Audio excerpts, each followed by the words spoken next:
Aujourd'hui, Louis et Jérémy m'ont demandé, de faire, une petite présentation et du coup, j'avais pas beaucoup de temps pour, préparer une présentation exprès pour aujourd'hui donc je me suis dit que ça pourrait être intéressant de présenter, en fait, un travail que j'ai, écrit, cet été, sur, en fait, un cas clinique qui m'a beaucoup intéressé, le cas clinique de 2 jeunes filles de mon hôpital de jour, dont j'ai, jamais parlé, dans ce séminaire et qui me paraît, en fait, qui me paraissait vachement intéressant pour parler, en fait, la question des jeux vidéo et plus précisément, en fait, de, leur utilisation en tant qu'outil de médiation thérapeutique.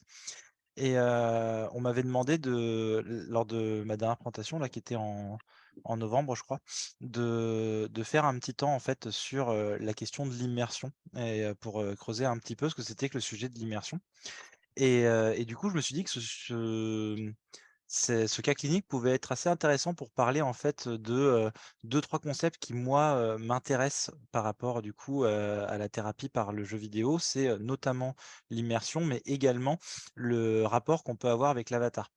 Je vous avais déjà parlé, une fois de la question du rapport à l'avatar c'était par rapport justement à ce qu'on peut lire beaucoup, chez, les collègues, ce que j'ai pu aussi beaucoup écrire, par, le passé sur le rapport, identificatoire et projectif qu'on a, avec l'avatar numérique qu'on contrôle à travers le jeu vidéo. Et que donc qui est toujours, quelque chose de très intéressant dans cette, médiation-là. Mais, cette fois, en fait, ce cas clinique m'avait fait réfléchir sur un autre type de rapport qu'on pouvait avoir avec l'avatar, qui est pas exactement, purement projectif et identificatoire comme, on peut le voir dans, certaines thérapies, dans certains jeux vidéo ou autres, mais qui peut être aussi pertinent.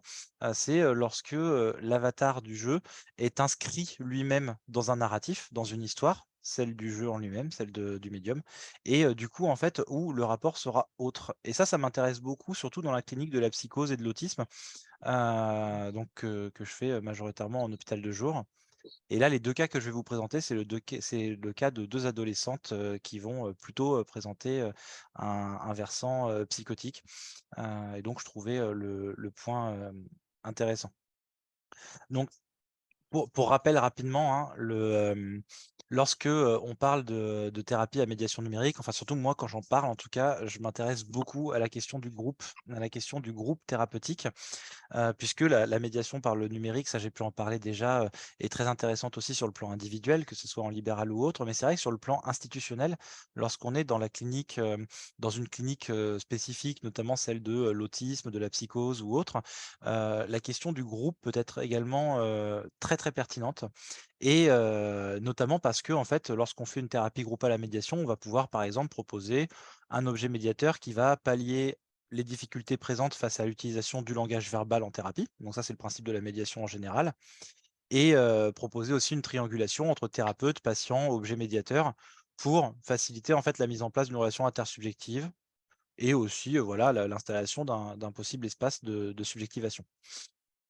Lorsqu'on travaille en fait dans certaines institutions comme, les hôpitaux de jour pour enfants notamment, et pour adolescents, les médiations thérapeutiques occupent une place très importante, dans le cadre des ateliers groupaux ou individuels.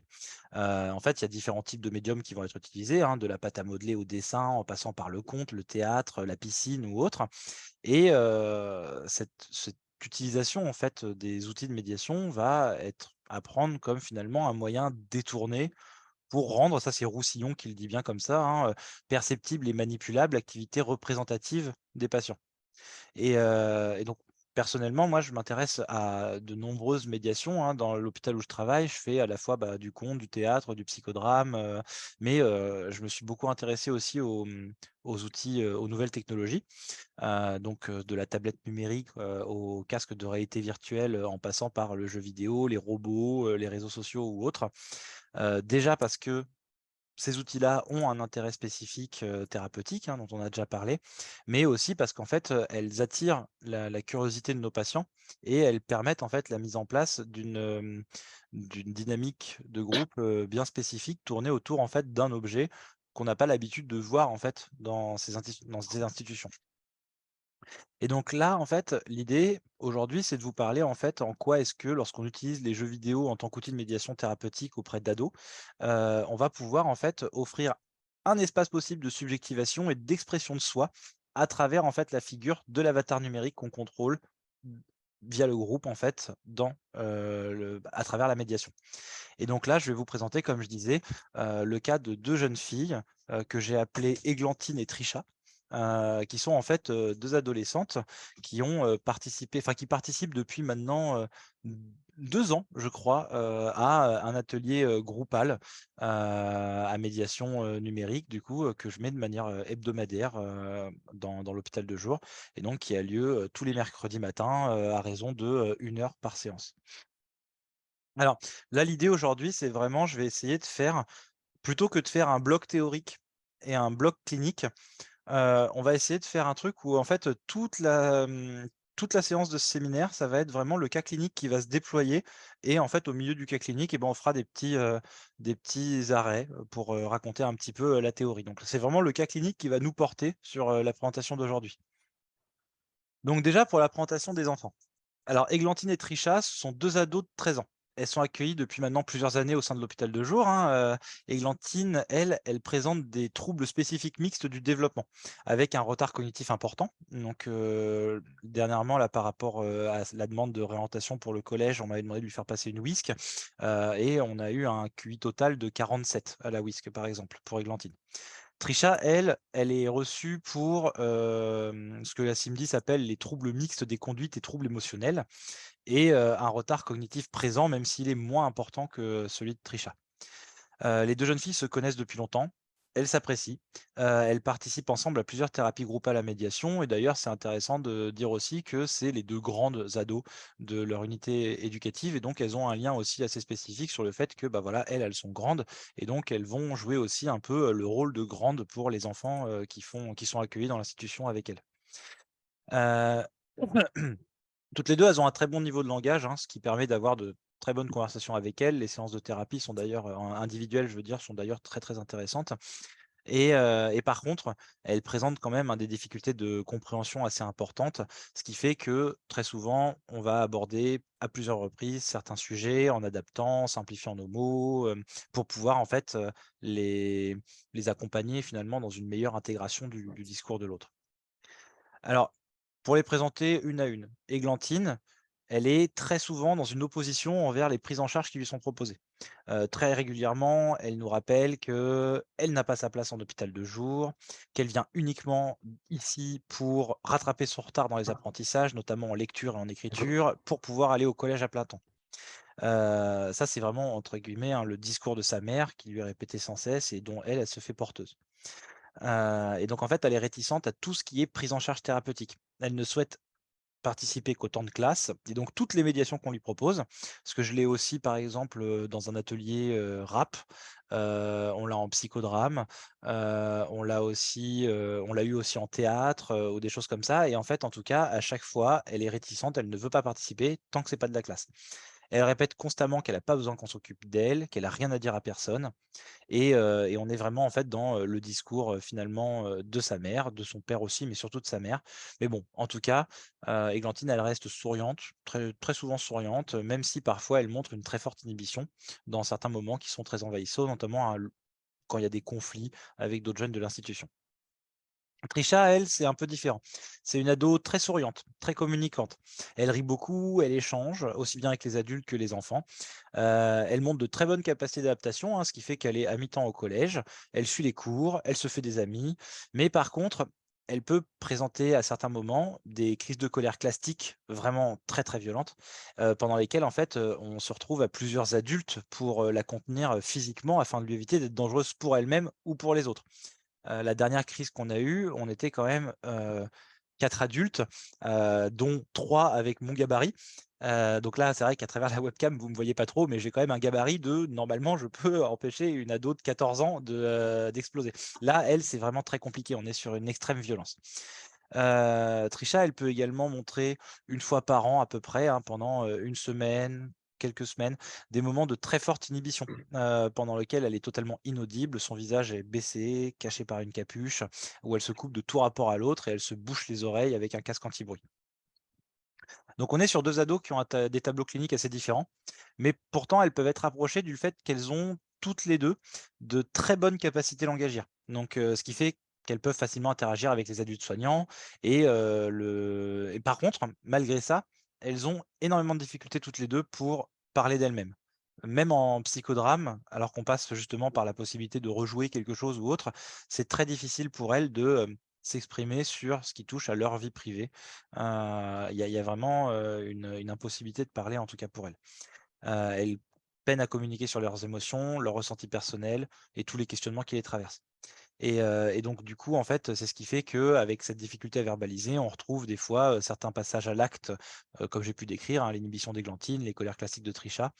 Et c'est ce qui fait en fait que on essaye toujours le plus possible de leur proposer de participer à plusieurs espaces thérapeutiques différents. Donc le plus de médiation, des thérapies individuelles, des temps, enfin voilà. Parce que l'idée, c'est de toujours trouver en fait un moyen détourné d'exprimer, d'élaborer et en fait l'atelier, jeux vidéo faisait, partie de ça. Alors, pour décrire un petit peu le cadre de l'atelier jeux vidéo, on est dans une grande salle. Les enfants vont tous être assis, enfin les enfants et ados, les uns à côté des autres et en face d'un mur sur lequel on va projeter en fait l'écran d'ordinateur ou l'écran de la console de jeu. Et l'objectif en fait, c'est que le jeu va être lancé, donc on est soit sur un jeu à plusieurs en même temps et donc chacun va avoir une manette et ils vont jouer ensemble et tout ça. Très souvent, on fait aussi des jeux, surtout avec ce groupe-là, des jeux individuels, donc ce qui veut dire qu'il y a qu'un seul personnage, qu'une seule manette et du coup, en fait, bah, sur une thérapie d'une heure, s'il y a 4 jeunes dans le groupe, chaque jeune va jouer 15 minutes, en fait, contrôler son avatar et puis ensuite passer la manette à celui qui est, à son côté. Le le but du projecteur, hein, pourquoi on projette un écran au mur? Ça va permettre plusieurs choses. Ça permet d'éviter que tout le monde soit serré devant un petit écran d'ordinateur déjà, de base. Ça permet aussi des fois de pouvoir, pour certains jeunes, donc pas dans ce groupe-là, mais dans d'autres, de pouvoir jouer avec leur ombre qui va être projetée dans l'écran. Donc pouvoir se mettre entre le projecteur et le mur et pouvoir jouer un peu avec l'image de leur corps aussi. En tout cas, il y a plein de choses qui peuvent être intéressantes et puis le thérapeute ou les thérapeutes, parce que dans ce cas précis, on est, 2 thérapeutes dans ce groupe, on a pour rôle finalement d'accompagner les jeunes par la parole, la théâtralisation des émotions. En fait, comme ça, on met un peu du sens sur les images qui sont projetées sur le mur et on permet au reste du groupe de participer à cette mise en sens. Donc c'est un groupe fermé, hein, évidemment, donc les, enfants et ados qui le composent, en fait, sont, inscrits pour toute l'année scolaire. Ils commencent, en septembre et ils finissent en juillet et des fois ça dure sur plusieurs années. Et en début et en fin d'atelier, on prend un temps, en fait, un temps de parole, où en fait, par exemple, en début de séance, on va se poser, on va se demander comment ça va cette semaine, voilà, parler un peu, de la vie de tous les jours et on va aussi, essayer de rappeler un petit peu, bon, qu'est-ce qu'on a fait la semaine dernière? Où est-ce qu'on en est? Et avant la fin du groupe, l'idée c'est, de parler un peu de ce qu'on a vécu de cette, séance et qu'est-ce qu'on prévoit de faire sur les séances suivantes. Et donc, en fonction des groupes, ce temps de parole va durer entre 5 et 10 minutes. Il y a certains groupes qui parlent très peu. Et là, vous verrez que dans le groupe avec Églantine et Trisha, on parlait vraiment pas mal du coup. Donc, c'était là, ce que je vais raconter, c'est un cas qui date de l'année dernière, enfin l'année scolaire dernière. Donc, le groupe qui s'est fini en juillet 2022. Églantine et Trisha, elles sont toujours, dans le même groupe là actuellement. Le groupe a un peu évolué. À l'époque, il y avait que 4 jeunes, et là, je crois, hein, qu'on est passé à 5. Faudrait que je revoie, mais, ah non, peut-être pas, peut-être qu'on est resté à 4. En tout cas, je vous raconterai un petit peu, si j'ai le temps, tout à l'heure, comment ça a évolué cette année, parce que c'est toujours aussi intéressant ce qui s'est passé. Mais du coup, là, on est vraiment sur quelque chose qui s'est passé, l'an dernier. Hem, alors d'un point de vue un peu théorique, hein, pourquoi est-ce que, on se dit: «Pourquoi est-ce que c'est intéressant d'utiliser, cette médiation thérapeutique, en particulier?» Bah, tout d'abord, en fait, hein, comme je le disais, aujourd'hui, les auteurs ont bien montré, hein, que, le jeu vidéo offre un espace de subjectivation possible par le biais, en fait, d'un médium malléable, parce qu'en fait, on peut parler du jeu vidéo comme médium malléable et surtout, en fait, on va pouvoir à l'intérieur contrôler un avatar auquel on pourra s'identifier. Tout ça, c'est ce que j'ai déjà dit, dans une séance précédente, donc je ne vais pas revenir dessus. L'idée, c'est de montrer aussi que les images numériques vont offrir aux joueurs et donc aux patients des capacités de création, des capacités d'imagination. Donc ça veut dire qu'on va pouvoir, donner vie à l'avatar, s'identifier à lui, projeter en lui, des parts de lui-même et on avait montré aussi, hein, que, dans le cadre des thérapies auprès des TSA, et aussi auprès de ceux qui présentaient par exemple une psychose infantile et ben, ce type de dispositif thérapeutique pouvait accompagner vers une individuation psychique et une reconnaissance de l'autre comme sujet différencié. Ça, c'était le cas que j'avais présenté il y a 1 an maintenant, dans ce séminaire. Donc là, l'idée, c'est finalement de proposer un temps thérapeutique dans lequel les patients vont se retrouver immergés dans un monde numérique. Qu'est-ce que c'est que l'immersion? L'immersion, c'est un concept très intéressant qui, donc très connu des joueurs, mais assez peu, théorisé finalement et Arsenault et Picard, qui sont 2 auteurs que j'aime beaucoup sur le sujet de l'immersion, l'ont décrit en fait de manière assez, «simple» entre guillemets. Leur définition de l'immersion, c'est lorsqu'une couche de données médiatisées se superpose à celle non médiatisée avec une force et une étendue telle qu'elle, empêche momentanément la perception de cette dernière. Tu peux le Ouais, répéter? mais de toute façon, je vais la reprendre, mais point par point. Donc le début, c'est lorsqu'une couche de données médiatisée, donc là, on va dire ici le jeu vidéo, se superpose à celle non médiatisée, donc tout ce qui est perceptif autour de nous, avec une force et une étendue telle qu'elle empêche momentanément la perception de cette dernière. L'exemple que j'utilise toujours quand je fais des formations sur les jeux vidéo, c'est l'exemple du cinéma, parce que tout le monde a déjà été au cinéma et tout le monde a déjà été immergé dans un film. Donc, quand on va au cinéma, la couche de données médiatisée, c'est le film et la couche de données non médiatisée, c'est, bah, ce qui se passe autour de nous dans le cinéma. Lorsque vous allez au cinéma, vous vous posez dans la salle de cinéma, vous êtes bien installé, vous êtes avec votre copain, votre copine, peu importe, et puis vous discutez un petit peu. Il y a les bandes annonces qui passent, il y a les publicités, peu importe, vous en avez un peu rien à faire. Donc, pour l'instant, vous êtes dans votre discussion, vous bouffez votre popcorn, tout va bien. Au bout d'un moment, la musique va s'abaisser. Et non, pardon, la lumière va s'abaisser. Et en fait, là, le film commence. À ce moment-là, grand silence dans la salle. Vous vous installez confortablement dans votre fauteuil et vous commencez à regarder le film. Si vous faites attention, vous remarquerez qu'au bout de quelques minutes, eh ben, vous allez oublier les rebords de l'écran que vous êtes en train de regarder. En fait, vous êtes tellement plongé dans votre film que bah, vous ne pensez plus au fait que vous êtes au cinéma. Vous ne pensez plus au bord de l'écran qui définissent ce que vous êtes en train de regarder. Vous êtes tellement immergé dans le film que justement cette couche de données médiatisée se superpose à celle non médiatisée avec une force et une étendue telle qu'elle empêche momentanément la perception de cette dernière. Et là, un moment arrive où la personne à côté de vous reçoit un coup de téléphone, se met à parler fort ou bouffe ses pop-corn avec un bruit pas possible. Et là, paf! D'un coup, vous revoyez la salle de cinéma. Vous revoyez ce type à côté de vous qui fait du bruit. Vous revoyez les bords de l'écran. Vous êtes frustré, vous n'êtes pas content. Et c'est bien normal. Et du coup, vous êtes sorti de votre immersion. Et ça se retrouve partout. Arsenault et Picard, ils distinguent 3 types d'immersion. L'immersion sensorielle, l'immersion fictionnelle et l'immersion systémique. La sensorielle, c'est le fait de passer justement par les sens pour pouvoir améliorer l'immersion. Donc ça, par exemple, au cinéma, vous êtes dans des sièges confortables, vous avez une musique très forte, une image gigantesque. Et d'ailleurs, aujourd'hui, il y a même l'IMAX avec un écran encore plus grand. Vous avez tout ce qui est fait travailler pour pouvoir vous immerger de manière sensorielle. D'ailleurs, en plus, on peut même passer par d'autres sens. Aujourd'hui, le cinéma est parti en 4DX, vous savez, donc c'est le truc où les sièges vont bouger en fonction de ce qui se passe dans le film. Vous allez recevoir de l'eau, par exemple, quand il y a une scène où il pleut, peu importe. Donc on va jouer vraiment sur tous les sens. Dans les jeux vidéo, on va pousser aussi avec la réalité virtuelle. Le fait que vous ayez un casque sur vous qui fait que si vous vous tournez à gauche, eh ben, en fait, vous vous tournez également à gauche dans le jeu. Donc c'est vraiment passer par les sens pour pouvoir Ouais. appuyer sur le côté immersif. L'immersion fictionnelle, c'est le fait d'être immergé dans l'histoire, par l'histoire. Donc ça fait par exemple le coup dans un livre. Quand vous lisez un livre, ça vous est peut-être déjà arrivé, un roman par exemple qui vous passionne, vous commencez à le lire, vous êtes tellement immergé dans l'histoire qu'au bout d'un moment, lorsque vous refermez le livre, vous n'avez pas vu le temps passer, vous vous rendez compte que la nuit est déjà tombée alors que vous aviez plein d'autres choses à faire. Mais vous étiez tellement plongé dans votre livre que vous voyez rien à ce qui se passait autour de vous. Et la troisième, l'immersion systémique est un petit peu plus compliquée, c'est surtout spécifique au jeu, c'est le fait d'être immergé de manière à pouvoir en fait percevoir finalement les règles du monde dans lequel on est, et de pouvoir en fait les avoir intégrées de telle manière à ce qu'on les sort comme un automatisme un petit peu. Je prends un exemple, si vous avez déjà fait, du jeu de rôle sur table par exemple, c'est, ce moment où, dans un jeu de rôle quand on rentre dans une pièce, et qu'on veut observer ce qui se passe autour de nous, souvent le maître du jeu dit, «Bah, lance les dés, tu fais un jet d'observation». Et l'immersion systémique, c'est ce qui fait que un joueur qui est immergé dans son jeu de rôle, sur table, lorsqu'il rentre dans une pièce, il va automatiquement dire: «Je fais un jeu d'observation». Il va pas réfléchir en se disant: «Bon, il va falloir que je fasse ci ou autre», parce qu'il est tellement immergé que le système du jeu va en fait, sortir automatiquement. C'est un peu le principe de, dans un jeu vidéo, vous louez à un jeu où votre personnage est capable, de grimper en haut de la tour Eiffel à main nue, mais il se noierait dans une flaque d'eau et le fait de vous être immergé, dans ces règles-là, ce qui fait que vous allez même pas vous rapprocher de l'eau parce que vous savez que de base, en fait, les choses vont lâcher. Et l'immersion systémique, c'est ce qui fait oublier, par exemple, la manette qu'on a entre les mains et le bouton sur lequel on appuie, entre guillemets. Donc c'est ce qui fait, par exemple, qu'il y a une grande différence entre ceux qui jouent automatiquement et tout ce qu'ils se disent, c'est, «Je veux sauter dans le jeu», donc ils appuient sur le bouton saut et ceux qui regardent la manette pour regarder sur quel bouton appuyer ou des choses comme ça.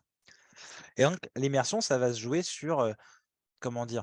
Ça va être différent en fonction des sujets, ça va être, différent en fonction des œuvres culturelles qu'on propose.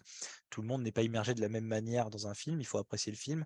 Tout le monde n'est pas immergé de la même manière face, à tel ou tel écran, enfin voilà. Mais, souvent ce que je raconte, en rigolant, c'est, oui, si, messieurs, veulent, une très grosse télé avec un très gros son, c'est pas uniquement pour montrer à leurs voisins qu'ils ont la plus grosse, mais c'est aussi parce qu'on améliore l'immersion, en fait, lorsque la télé est plus importante.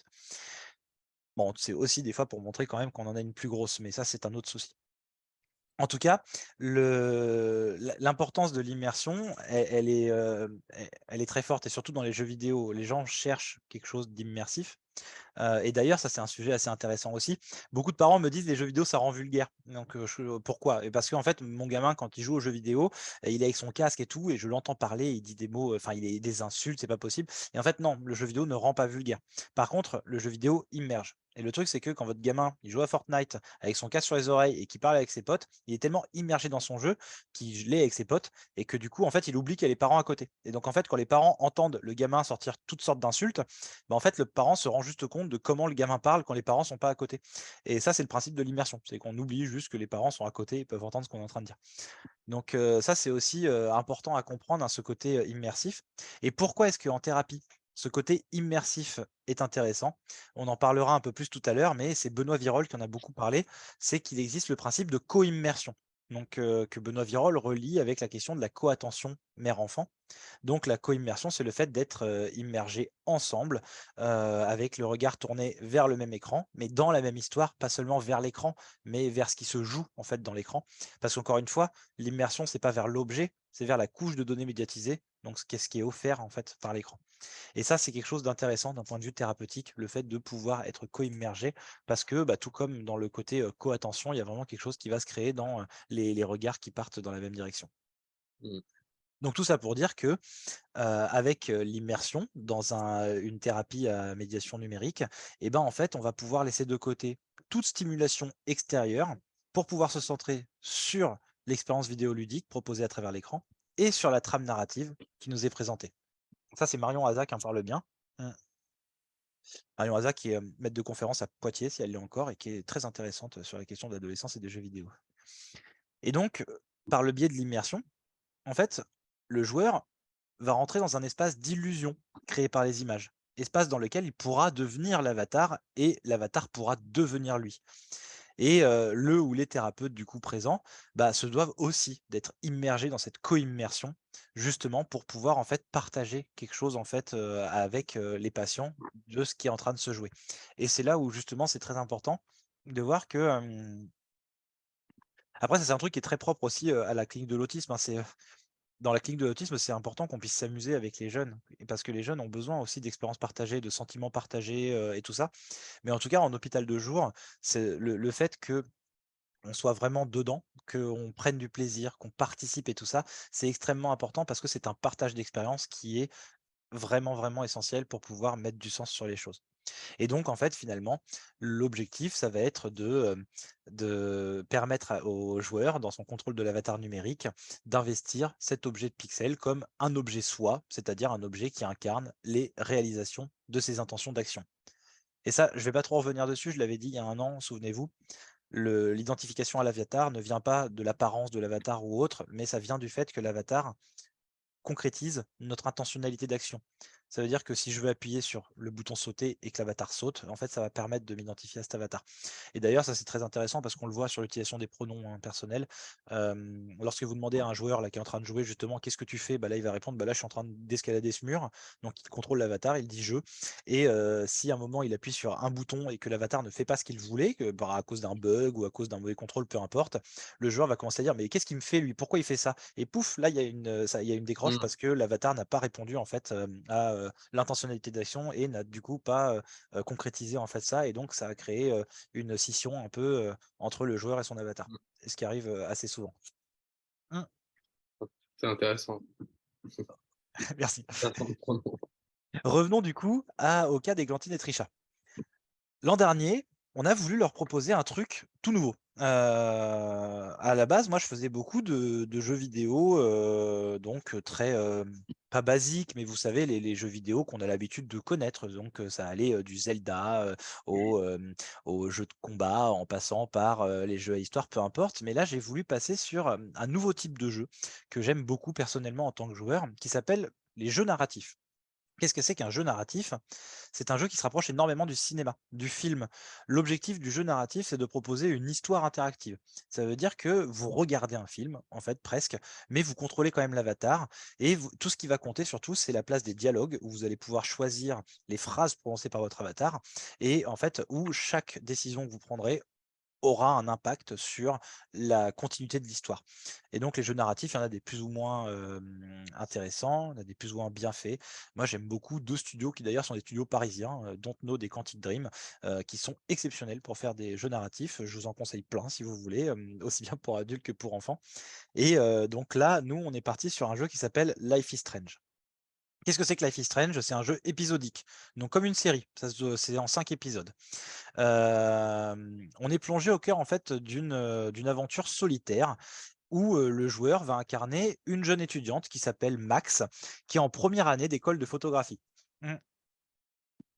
C'est raconté d'une telle manière qu'on a presque l'impression qu'elle est lycéenne et ça, c'était important aussi pour l'identification que Églantine et Trisha pouvaient avoir avec, parce qu'elle est très jeune, Max, elle a à peine 18 ans, elle vient d'arriver à l'université et donc il y a encore un côté très ado chez elle. Le jeu propose une alternance entre des passages qui sont scénarisés, donc que les joueurs regardent comme un film, et des moments de dialogue et d'action dans lesquels il faut faire des choix, comme des phrases à prononcer, des actions décisives ou autres. Tous les choix ont un impact sur le déroulé de l'histoire, et donc le scénario propose de suivre cette jeune fille Max dans la découverte de sa faculté exceptionnelle à pouvoir remonter le temps sur de courtes périodes. Donc en effet, cette jeune fille a un pouvoir spécial, un pouvoir magique entre guillemets, un super pouvoir qu'elle découvre à un moment dans sa fac. Elle peut remonter le temps sur quelques minutes, pas plus. Et après, dans le jeu, ça va un peu évoluer. Mm. Dans l'histoire de cette jeune fille, il y a énormément d'événements qui vont arriver. Des disparitions, des meurtres, des catastrophes naturelles incompréhensibles. Enfin, il y a plein de choses, hein. C'est une histoire assez hollywoodienne, on va dire. Et le joueur doit en fait tenter de comprendre à travers le personnage de Max ce qui se déroule au sein de cette université américaine et surtout de cette ville dans laquelle elle a lieu. Life is Strange, du coup, a une particularité qui est de proposer une aventure dans laquelle les deux protagonistes principaux sont des jeunes filles de 18 ans, qui vivent des aventures incroyables tout en étant également en proie à des questionnements propres à l'adolescence. Donc, comme ça, dans le jeu, il y a divers sujets qui vont être abordés à travers l'histoire. Les relations amoureuses et sexuelles, la prise de drogue, le harcèlement scolaire, la dépression, les risques suicidaires, les conflits entre étudiants populaires et étudiants marginalisés, les difficultés familiales, la maladie mentale, etc. Et tous ces éléments scénaristiques permettent d'ouvrir le dialogue sur des sujets complexes en passant par le biais d'une histoire numérique interactive située entre les registres du fantastique et de la science-fiction. Fantastique avec les pouvoirs magiques et la science-fiction par rapport aux thèmes qui sont abordés. Donc Life is Strange, il propose plusieurs intérêts, notamment la capacité de remonter dans le temps que possède la protagoniste principale. Et ça, c'est vachement intéressant. Pourquoi? Parce que, comme je vous disais, toutes les actions que vous faites, toutes les phrases que vous prononcez vont avoir un impact sur les personnages. Ça veut dire que si par exemple votre avatar est dans un dialogue avec un garçon qui lui dit bah, tu me plais bien par exemple, ça arrive pas, mais là j'ai ça qui me vient en tête.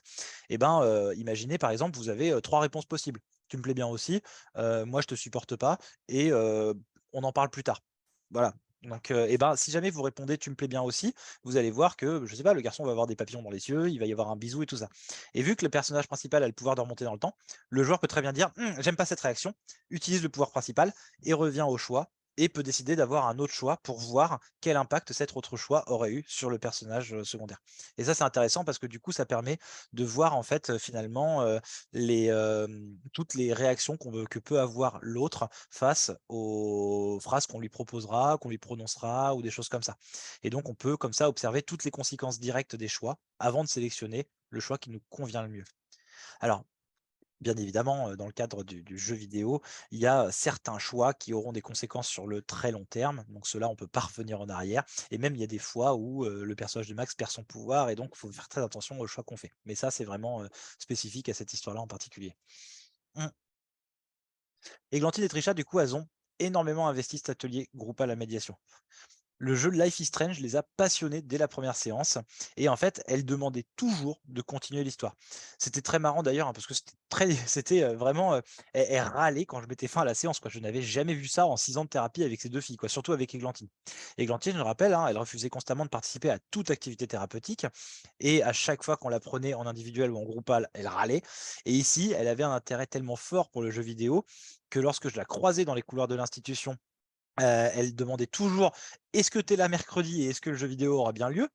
Ma collègue qui était, par ailleurs sa thérapeute me disait qu'elle se servait beaucoup de ces séances individuelles en thérapie pour reparler de ce qui se passait dans le jeu, et quand on arrêtait, la séance, c'était vraiment un truc: «Oh non, pas tout de suite» et tout ça, et il y a d'ailleurs eu une séance, très, très marrante où à un moment il s'est passé un truc très fort. Alors c'était pas sur Life is Strange celui-là, c'était sur la séance de cette année, mais donc avec un autre jeu, mais dans le même style, où à un moment il y a eu quelque chose de tellement, fort qui se passait dans l'histoire qu'un collègue est rentré dans la salle pour me demander un papier et mais tous les jeunes se sont retournés en disant: «Non, non, va-t'en, va-t'en, pas tout de suite, c'est pas le moment». Enfin, il y avait vraiment un investissement très fort sur, ce qui était en train de se passer en fait, à travers le jeu vidéo. Et donc, d'ailleurs, c'était assez marrant, hein, parce que, dès qu'il y en avait un de nous qui était absent et que le groupe était annulé, on nous le faisait remarquer pendant 6 semaines après, quoi. C'était, vraiment il fallait qu'on soit là, quoi. Trisha, elle montrait son intérêt différemment, elle posait énormément de questions, elle faisait beaucoup de commentaires sur ce qui se passait et même lors des périodes dont je vous parlais où elle est très inhibée, vous savez, refermée sur elle, avec, donc sa voix très basse, sa capuche sur elle, son visage totalement caché. Lorsqu'elle venait en jeu vidéo, elle retirait sa capuche, elle était souriante, elle avait une voix, forte qui portait et elle arrivait vraiment à participer et par contre, une fois que le groupe s'arrêtait, elle se remettait en mode, inhibé quoi, du coup.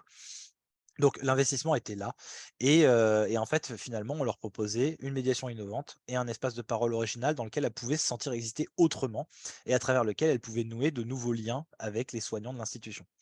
Et en fait, ce qui était intéressant, c'était l'investissement qu'elle faisait du personnage de Max, donc de cette jeune fille, qui était le protagoniste principal de l'histoire, où en fait, finalement, elle pouvait enfin, nous, on pouvait accueillir ces 2 jeunes ados dans un espace thérapeutique privilégié, contenant et rassurant, qui les intéressait parce qu'on abordait aussi des problématiques adolescentes à travers, en fait, le personnage de Max. D'ailleurs, hein, l'immersion, dans le jeu était telle que, comme je vous disais tout à l'heure, d'habitude, la manette se passait 15 minutes par 15 minutes. Et là, en fait, les jeunes s'en foutaient complètement de qui contrôlait la manette. Il y a eu des séances où il y a un seul jeune qui a joué pendant 1 heure et les autres étaient tellement immergés dans l'histoire qu'ils s'en fichaient de ne pas jouer. Ce qui, en atelier jeux vidéo, est extrêmement rare, hein, vraiment. D'habitude, tout le monde veut jouer un petit peu. Il y a le plaisir de jouer. Là, non. Le plaisir, c'était que l'histoire avance et que de toute façon, tout le monde participe aux décisions qui sont prises parce que c'est des décisions de groupe. Et donc, du coup, là, c'était intéressant. D'ailleurs, une fois, il y a un des jeunes du groupe cette année, qui, pour provoquer un peu, les autres membres du groupe, n'a pas attendu que les autres puissent donner leur avis sur le choix à prendre et a fait ça, mais avec un petit sourire. Vraiment, lui, c'était dans une attaque du cadre et c'était incroyable, j'avais jamais vu ça. Les jeunes ont, allumé la lumière et ont dit: «Bah, si c'est comme ça, on s'arrête là, quoi. Parce que c'est pas intéressant, c'est pas pour ça qu'on est là pour faire groupe» et là, ce qu'il vient de faire, c'est pas groupe et donc on s'arrête là, on reprend la semaine prochaine. Si certains d'entre vous ont déjà bossé en hôpital de jour, entendre des enfants prononcer ce genre de truc, c'est incroyable. Donc, on est vraiment sur, quelque chose de très fort là-dedans. Il y a même des séances où, les jeunes m'ont laissé la manette et voulaient que ce soit moi qui joue et ça les dérangeait même pas que pendant 1 heure, c'est moi qui ai joué parce que de toute façon, c'est le groupe qui décidait, c'est le groupe qui était immergé. Donc là, on voit bien le côté, co-immersif dans l'histoire et d'ailleurs, petite précision importante, moi, j'avais joué à Life is Strange, donc je connaissais l'histoire du jeu, de celui-là. Celui qu'on a fait cette année, je le connaissais pas, donc c'était encore plus intéressant. Mais par contre, mon autre, cothérapeute n'y avait jamais joué et on avait une stagiaire avec nous aussi qui n'y avait jamais joué non plus. Et du coup, c'était très intéressant de voir que les 2 adultes qui étaient avec moi étaient tout autant immergés que les jeunes parce que tout ce qu'ils découvraient de l'histoire et de ce qui se passait, elles le découvraient en même temps que les jeunes, alors que moi, c'était une redite. Et ça, c'était aussi très intéressant dans la question de l'étonnement partagé, de la surprise partagée et tout ça dont je vous parlais tout à l'heure. Mmh. Et donc en fait, comme je le disais, on n'est pas sur un gameplay, donc un contrôle du jeu tourné vers la maîtrise, mais bien sur une écoute du récit, une implication pardon, dans l'avancée du récit et dans les choix qui seront effectués par les joueurs. Donc ça, c'est important parce que l'investissement de l'avatar n'est pas du tout fait de manière individuelle, il est groupal. Alors chacun va l'investir individuellement à sa manière, mais en tout cas, c'est le groupe qui investit l'avatar et les décisions qu'il va pouvoir prendre. Mmh. Juste pour petit rappel, quand on parle d'avatar numérique, il faut savoir qu'à la base, le terme d'avatar désignait à l'origine les incarnations du dieu Vishnu sur Terre. Et donc, en fait, c'était la marionnette du dieu, hein, qui était contrôlée par le dieu lui-même sur Terre. Et en fait, dans le jeu vidéo, eh ben, on est bien sur une marionnette de pixels qui permet d'entrer dans l'univers vidéoludique et d'interagir avec les objets numériques qui nous sont présentés, soit qu'ils soient contrôlés par l'intelligence artificielle dans un jeu comme Life is Strange, ou par d'autres humains dans un jeu en réseau. Donc l'avatar, finalement, c'est un véhicule qui nous permet de nous déplacer dans l'univers vidéoludique, mais également une interface de communication à la fois avec les autres sujets joueurs, dans le cadre de jeux en réseau, mais également finalement avec soi-même. Alors par contre, on ne peut pas considérer que l'avatar est une extension du corps du joueur, parce qu'il reste un élément indépendant du joueur et qui peut parfois montrer des actions ou des émotions qui ne sont pas commandées par lui-même. Et ça, c'est important aussi de le voir, parce qu'il y a des fois où on n'est pas d'accord avec la réaction que va avoir l'avatar dans son histoire. Et ça, c'est un point à savoir aussi. C'est d'ailleurs pour ça que Serge Tisseron, lui, il dit que le processus qui entre en jeu dans le lien à l'avatar relève plus d'une empathie, comme pour un autre humain, que d'une incorporation, comme pour de simples objets matériels. Ce constat d'ailleurs est d'autant plus présent dans des jeux comme Life is Strange, parce que l'avatar n'est pas seulement un contenant vide contrôlé par le joueur, comme on a dans les jeux qui ont été les plus étudiés, comme World of Warcraft ou autres, c'est bien un personnage à part entière, complexe, inscrit dans une trame narrative qui est conséquente. Donc de ce fait, Max, dans ce jeu, c'est bel et bien un outil dont les propriétés, déplacement, mouvement, expression ou autres, sont internalisées par le joueur pour pouvoir être contrôlé et devenir alors un véhicule d'action. Mais il est aussi objet virtuel actant, c'est comme ça que Virol les appelle, et donc qui représente les pensées et les émotions qui lui sont propres, mais qui amène aussi le joueur à ressentir à la fois pour lui, mais à la fois avec lui. Et donc là, quand on revient sur Églantine et Trisha, on voit que toutes les deux, elles se sont très vite identifiées au personnage de Max. Il y a eu un double rapport à l'avatar, à la fois une part d'elle-même qui a projeté à l'intérieur, et à la fois une part extérieure propre au personnage du récit. Et ça se retrouvait dans la manière dont tu as parlé depuis leur place de joueuse. Donc là, on revient sur les pronoms personnels dont je parlais tout à l'heure. Par exemple, lorsque le personnage de Max montre une réaction inattendue et imprévisible, Églantine et Trisha demandent pourquoi est-ce qu'elle dit ça? Pourquoi est-ce qu'elle fait ça? Donc ici, la dénomination à la troisième personne singulier montre un détachement entre elle et l'avatar. Au contraire, dans les moments où un choix doit être effectué pour faire avancer l'histoire, elle demande toujours qu'est-ce qu'on peut faire? Elles englobent ainsi dans le on, elle, le groupe, mais également les thérapeutes qui sont avec elle. Donc le on, c'est tous les humains qui sont présents dans l'activité thérapeutique finalement, et ils sont englobés dans les actes intentionnels qui seront performés par l'avatar. Et enfin, dans de rares occasions, Églantine et Trisha ne sont pas d'accord sur une décision à prendre, et donc du coup, on peut entendre des je vais plutôt faire ça. Et alors là, à ce moment-là, on quitte le on du groupe, parce que le jeu fait qu'on se détache finalement du groupe pour quelque chose de plus subjectif. Moi, je veux faire ça, le groupe veut faire ça, mais moi, j'aimerais faire ça. Donc il y a le jeu qui sort à ce moment-là. Et ça marque en fait une séparation entre le sujet et les membres du groupe, alors en désaccord avec lui. Mmh. Et donc là, ça se retrouve la co-immersion dont je parlais tout à l'heure est très importante ici, du coup, dans, ce rapport au pronom personnel puisque en fait, le «on», le «je», le «elle» forcément implique une immersion et une co-immersion parce que c'est parce qu'il y a de la co-immersion qu'il y a du «on» qui est possible. Là, je reprends un terme de, Zizek qui en 2003 avait, parlé à un moment de, substitution primordiale. Et en fait, moi je trouve que l'avatar que représente le personnage de Max, contrôlé par l'un des membres du groupe, on pourrait dire par le membre du groupe lui-même, c'est une substitution primordiale. Ça veut dire une chose-objet qui se substitue au sujet qui joue, qui agit à sa place. Et ainsi, l'avatar, en fait, il va agir et ressentir à la place du joueur dans l'espace vidéoludique. Ça, c'est le corps qui dit ça. Et donc, ça offre au patient joueur un nouvel espace d'échange dans lequel il va pouvoir devenir possible de parler à la place de l'avatar. Et ça va permettre un pas de côté. Et donc, qui, pour des jeunes filles comme Trisha et Églantine, va être bien moins envahissant que ne pourrait l'être un dialogue direct qui serait inscrit dans une relation intersubjective. Et donc là, si on reprend encore une fois le cas de Églantine et Trisha, on voit que lorsque Max va faire part lors de certaines scènes ou de certains dialogues de ses interrogations en lien avec des phénomènes adolescents, les rapports amoureux, les conflits familiaux, et ben il deviendra possible pour Églantine et Trisha de commenter ce que l'avatar semble traverser. Par exemple, à un moment, Max discute avec un jeune garçon qui semble totalement amoureux d'elle. Et Églantine et Trisha, à ce moment, questionnent. Elle a l'air amoureuse de lui, non? Demande Trisha. Mais alors Églantine dit, mais bah oui, bah alors pourquoi est-ce qu'elle le rejette alors? Et Trisha répond, bah peut-être qu'elle n'ose pas le lui avouer, peut-être qu'elle se rend pas compte qu'elle est amoureuse elle aussi. Et dans ces moments, bah, nous, thérapeutes, on peut rebondir sur ces échanges et on accompagne en fait les adolescentes vers un dialogue subjectif. Par exemple, là, je dis, bah en effet, ça semble compliqué pour Max de comprendre ce qu'elle ressent. Mais vous, si vous étiez à la place de Max, vous auriez fait quoi? Et là, en fait, l'enveloppe groupale, contenante et l'appui de l'expérience vécue par l'avatar aide alors les jeunes filles à répondre. Et là, bah, je sais pas. En tout cas, moi, je lui aurais quand même dit merci d'être là, hein, parce que bon, après tout, il est gentil. Ah oui, c'est vrai.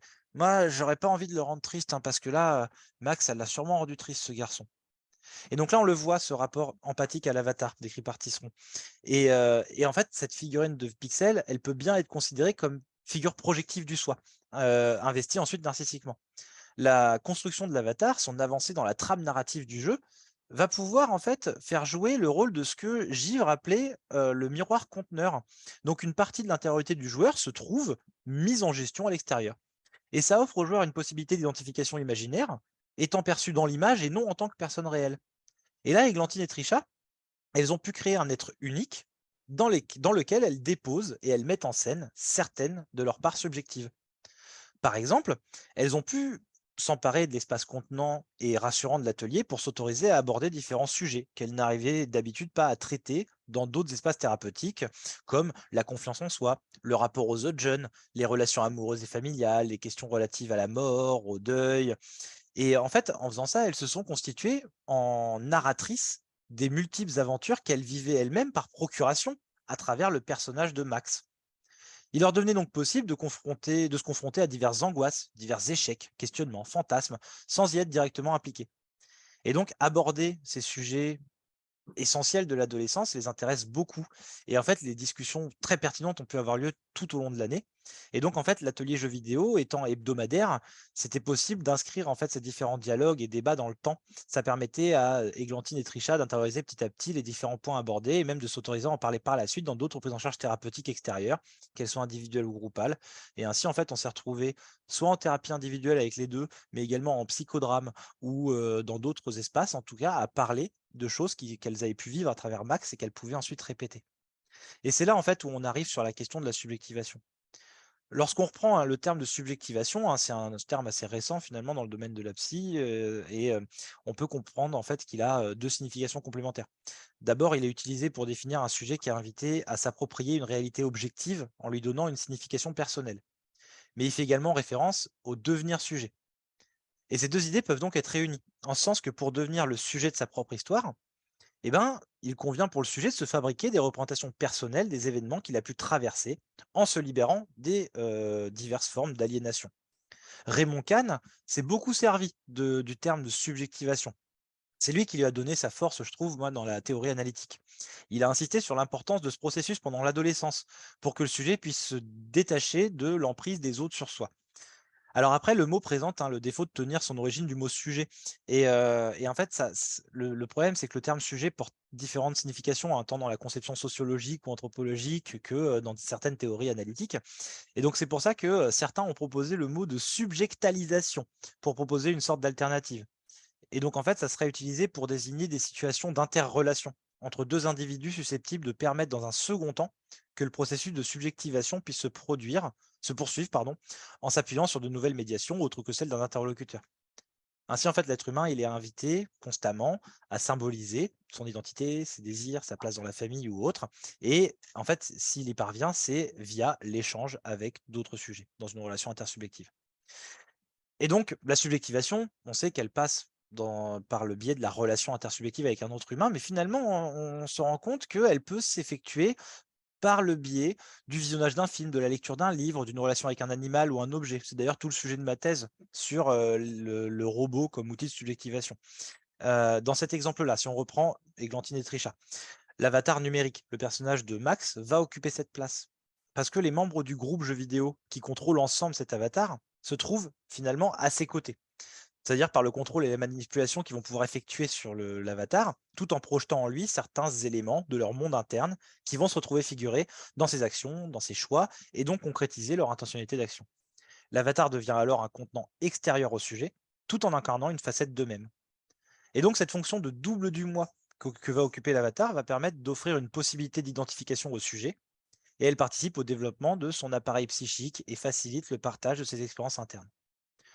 D'où en fait le fait qu'une thérapie à médiation numérique pourrait être considérée comme espace de subjectivation, au travers de la possibilité d'une subjectalisation avec un avatar pris comme objet subjectalisant. Et cet objet est un support qui permet au sujet de projeter une partie de lui-même à l'intérieur. Et donc la figurine de pixel permet aussi ainsi au sujet de ne pas s'identifier directement à un autre, mais bien à une sorte de vide représentationnel que le sujet va lui-même remplir de sa subjectivité propre. Ça sera une création de soi. La médiation numérique pourra être ainsi utilisée dans un rapport aux autres et elle est à comprendre comme une médiation de la reconnaissance. Et donc dans le temps de la séance à médiation numérique, le sujet va faire des allers-retours finalement entre ce que ressent son avatar et ce qu'il ressent lui-même à travers lui. Et ça va engager en fait une différenciation entre soi et autrui. Pardon. Et c'est ce qu'Éclantine et Trisha nous ont bien montré dans leur rapport avec le personnage de Max. Il y a une possibilité de commenter ce que l'avatar ressent afin de pouvoir discuter avec le thérapeute présent, enfin les thérapeutes présents, de ce qu'elles pourraient elles-mêmes ressentir si elles étaient à la place de Max. Et donc ce phénomène d'empathie envers l'avatar va permettre de trouver un moyen détourné d'expression des ressentis personnels, à condition bien évidemment que le thérapeute participe avec sa propre narrativité à la mise en sens des éléments de discours lors des temps d'échange, lors des divers phénomènes observés, lors des interactions numériques effectuées par ses patients, etc. Le cadre thérapeutique du groupe à médiation permet ainsi au sujet de partager son expérience avec d'autres, offrant de nouvelles possibilités d'interaction intersubjective qui accompagnent le sujet vers une acceptation du partage d'une partie de sa vie intime. Et donc on voit que dans le cadre de ce travail-là, les capacités d'individuation nécessaires à la subjectivation se développent à la fois sur les plans individuels et collectifs. Sur le plan individuel, par le contrôle que le sujet va avoir de l'avatar numérique et le fait qu'il pourra communiquer ses ressentis, et sur le plan collectif, par les nombreux liens qui vont être mis en place par l'appropriation collective de l'avatar par le joueur, mais aussi les autres membres du groupe. Et d'ailleurs, quand on utilise un jeu narratif comme Life is Strange, les décisions sont prises collectivement, donc ça implique que chacun peut exprimer ses ressentis, ses désirs, ses compréhensions des événements, et la décision qui sera prise sera groupale. Et donc le jeu vidéo narratif va être vécu ici comme un support d'interaction directe avec les thérapeutes et aussi avec les autres membres du groupe.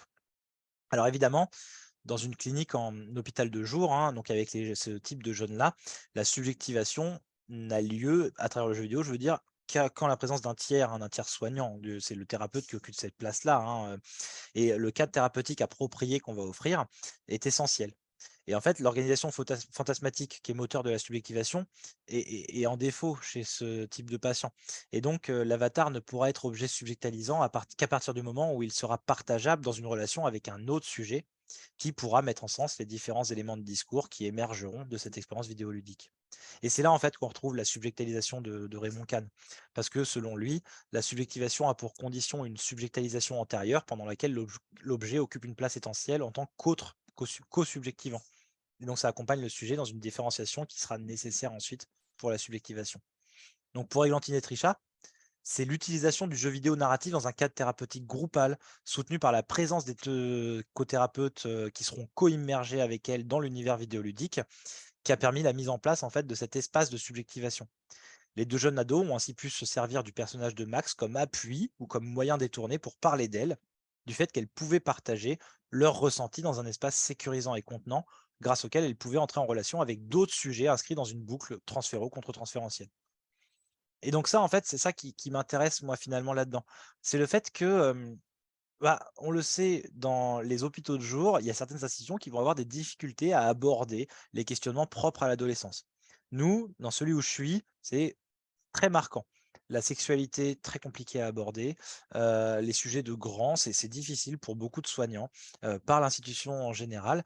Et d'ailleurs, avec un collègue, on a mis en place, un atelier, garçon, atelier, c'est un atelier à la fois, d'éducation, sexuelle, mais aussi, d'éducation à la santé et tout ça. Et on a été très, très attaqué par certains collègues, parce que justement, on abordait certains sujets de grands, donc qui étaient déjà assez compliqués. Et en fait, il y a un tabou, en fait, sur certains sujets et pourtant, on le sait, la période adolescente, c'est un moment clé du développement pendant laquelle le sujet doit déconstruire et se réapproprier son rapport au corps, à l'espace familial, pour pouvoir investir autrement le corps social. Et du coup, avec Life is Strange, on a permis à Églantine et Trisha d'échanger avec leur thérapeute sur des sujets qu'elles n'arrivaient pas à aborder auparavant. Et c'est ça qui a fait qu'elles ont autant accroché, parce qu'elles abordaient des sujets que jamais personne ne pensait qu'on aborderait ici. Et donc, le jeu vidéo a exploré de nombreux questionnements présents lors de la période adolescente. Et c'est venu redéfinir ce qui distingue le sujet adolescent contemporain en devenir, les adultes déjà individualisés, et l'institution qui, elle, accompagne le processus adolescent. Donc, bien évidemment, hein, c'est pas le jeu vidéo en lui-même qui a permis ces échanges, cette émergence de nouveaux sujets de discussion, c'est l'utilisation de supports dans un cadre thérapeutique spécifique, qui inscrit le patient joueur dans une dynamique transféro-contre-transférentielle, rendue possible par la présence des thérapeutes et la co-immersion de tout le groupe dans l'univers vidéoludique. Et donc, le tiers soignant va occuper ici en fait une place indispensable, mais le jeu vidéo va quand même aider à la mise en place d'un support identificatoire extérieur rassurant, à travers lequel on pourra s'exprimer et partager une part du monde interne de manière détournée et facilitée. Et donc, de ce fait, un atelier à médiation jeu vidéo pourra offrir aux joueurs, par la représentation des situations difficiles que traverse son avatar, une possible machine à penser les pensées, comme disait Bion, qui procure du coup à tout moment des représentations personnelles et communicables de ce qu'on vit, de ce qu'on ressent et de ce qu'on pense. Et pour la petite histoire, le jeu Life is Strange occupe enfin, traite des sujets des fois très, mais vraiment très forts. C'est quand même un jeu qui est normalement PEGI 18, hein, donc auquel on n'est pas censé jouer avec ces jeunes-là, mais qu'on a qui a qui où on a abordé des sujets tels que quand on en a parlé en réunion, aux collègues, certains étaient, sur le cul quoi d'entendre, ce qu'on avait pu faire. Parce que comme je le dis, il y a un moment où, on a une scène où une jeune fille, veut se suicider parce qu'elle est harcelée à l'école. On a suivi tout son harcèlement et tout et nous, on doit gérer le dialogue pour pouvoir l'empêcher de sauter du toit. On a une scène très violente aussi, très dure où, le personnage de Max arrive à remonter le temps, mais très, très loin, à cause d'un pouvoir qui bug en fait et en voyant une photo et elle décide de changer le passé pour faire en sorte que le père de sa meilleure amie ne meure pas d'un accident de voiture. Et sauf qu'on y arrive et en faisant ça, on change tellement le passé que, le père n'est pas mort, mais que du coup, c'est notre ami qui a eu un accident de voiture et notre ami se finit, paraplégique et on passe, une séance à un moment, où, on suit cet ami paraplégique qui nous raconte à quel point sa vie est difficile et où à la fin de la séance, elle nous demande, si on peut l'euthanasier et du coup, il y a eu toute une question sur, la mort, qu'est-ce qu'on peut faire, comment est-ce qu'on aborde les choses, comment est-ce qu'on le vit et du coup, c'est ce que je disais tout à l'heure, ce qui est très intéressant, c'est, de voir que, lorsque l'adulte qui est soignant ne connaît pas forcément ce qui va se passer, la réaction est peut-être très sincère, quoi. À un moment dans le jeu, à la fin, bon, tant pis pour ceux qui veulent jouer, désolé, je vais spoiler un moment, mais le meilleur ami, la meilleure amie de notre personnage, se fait tirer une balle dans la tête devant nous par, le méchant et en fait, là, mais tout le monde il y a eu un grand silence dans la pièce parce que personne ne s'y attendait et en fait, c'était incroyable de voir cette vraie surprise partagée parce que, du coup, il y a quelque chose qui a pu se passer à ce moment-là et où là, vraiment, on a été obligés de tous partager, mais qu'est-ce qu'on a ressenti? On s'y attendait tellement pas qu'on en a tous dit quelque chose et en fait, là, ça a permis à chacun de pouvoir, ouvrir, à d'autres dialogues, quoi. Donc, bah, Voilà pour cette, présentation, que je voulais, plus rapide, mais bon qui finit au bout de 3/4 d'heure, donc c'est quand même pas mal, voilà.